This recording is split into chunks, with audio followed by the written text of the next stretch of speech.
Sandra Divya நம்ம analysis படி, நம்ம கெஸ் பண்ணபடி, நம்ம யோசிச்சபடி, நம்ம புரிஞ்சுக்கிட்டபடி இது அதான் கரெக்டா. முதல்ல என்னைய மன்னிச்சிருங்க, நீங்க ஒரு தீர்க்கதரிசி. நேத்தே நீங்க சொன்னீங்க நான் தான் அதெல்லாம் இருக்காது, அண்ணன் அண்ணன் கூப்பிடுறாங்க தங்கச்சி அப்படிங்கறதெல்லாம் இருக்கு. சோ இந்த மாதிரிலாம் ஒரு விஷயம் இருக்காதுன்னு. பட் எனக்கு இன்னும் பத்தல சார், எனக்கு இன்னும் வேணும்.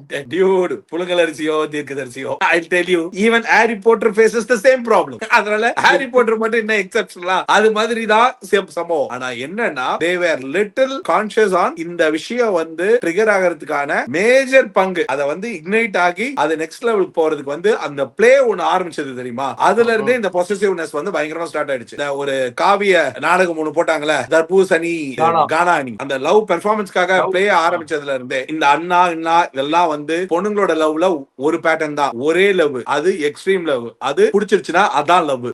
அப்படி இருக்கிற லவ் ஒரு சில பேருக்கு புரிஞ்சுக்கிற லவ், அதாவது எப்படின்னா கொஞ்சம் விட்டு பிடிக்கணும் அப்படின்றது. அது நம்பிக்கை இல்ல, ரெண்டுத்துலயுமே நம்பிக்கை இருக்கு. ஆனா இதுல ஒரு நம்பிக்கை இருக்குல்ல, அந்த நம்பிக்கை எப்படின்னா நம்பிக்கையை விட உலகமே அவங்க தான் வாழ்றவங்களால அவங்க வீட்டு தங்கச்சியை தொட்டாலே பிடிக்காது, பேசினாலே பிடிக்காது, இதெல்லாம் சுத்தமா பிடிக்காது. இந்த ஷோவோட தார்மீகம் என்ன தெரியுமா, இத ஏன் இவ்வளவு சீசனா வந்து ஃபேமிலி ஒரு பிளேவா உள்ள விட்டு பண்ணல தெரியுமா, இந்த பிரச்சனை கன்ஃபார்மா வரும். இத அவங்க எப்படி எதிர்பார்க்கறாங்கன்னா அத வந்து டிவில ரிஃப்ளெக்ட் ஆகி உங்களுடைய ஃபேமிலி ரவுண்ட் வரும்போது அங்க காமிக்கிற அந்த டிஆர்பி தான் இது வரைக்கும் பார்த்திருக்காங்க. சோ அதனால தான் 8 சீசனா இந்த மாதிரி ஒரு ஃபேமிலிய கப்பல வந்து உள்ள விடணும். நல்லா பாத்துக்கிட்டேன்னா இந்த 8 சீசன்ல ஒரே ஒரு கப்பலா உள்ள வந்து கப்பல் ப்ராப்ளமா இருக்கிற கப்பலா உள்ள வந்து ப்ராப்ளமாவே வெளில போனது வந்து பாலாஜி அவர் சீசன்ல அந்த டைம்ல நடந்தது மட்டும் தான். பட் ஆனா ஒரு மேட்டர் என்னன்னா சாண்ட்ராவுடைய ஓவர் பொசசிவ்னஸ் அண்ட் இந்த ஷோக்கு எல்லா இடத்துலயுமே உண்மையிலேயே ஒத்து வராதுங்க. ஒரு ஷோலயோ எதுலயோ அர்ச்சனா அழகா சொல்லிருப்பாங்க, உலகத்திலேயே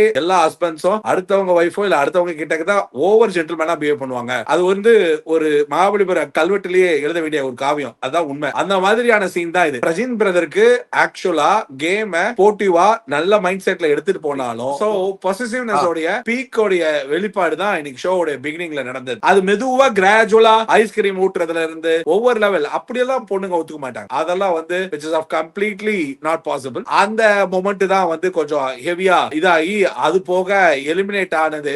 இப்ப அவங்களுடைய பெர்ஸ்பெக்டிவ் இன்னைக்கு ஷோல சொன்ன மாதிரி சாண்ட்ராவுடைய பெர்ஸ்பெக்டிவ்ல திவ்யாவோட எதிர்பார்ப்பலாம் சாண்ட்ரா அனுப்பிட்டு பிரஜின் இருப்பாங்கன்ற நினைப்புலதான் இருக்காங்கன்ற ஒரு மைண்ட் செட்டுக்கே வந்துட்டாங்க. இது வந்து பாவமா திவ்யாவை பாக்குறத விட திவ்யாவுக்கு ஒரு மெச்சூரிட்டி இருக்குல்ல, சாண்ட்ரா வந்து டிஸ்கம்ஃபர்ட்டா ஃபீல் பண்றாங்கன்னா டோன்ட் யூ திங்க் ஒரு பொண்ணால இன்னொரு பொண்ணு எதுக்காக இந்த மாதிரி ரியாக்ட் பண்றாங்க பிஹேவ் பண்றாங்கன்னு கண்டுபிடிச்சு கொஞ்சம் அந்த ஜென்டில்மேன் பிஹேவியரா கொஞ்சம் அவங்க மூவ் ஆகி இருந்திருந்தாங்கன்னா கூட பீன் பெட்டரோன்னு எனக்கு தோணுது. திவ்யா மேல தப்பா சொல்லல.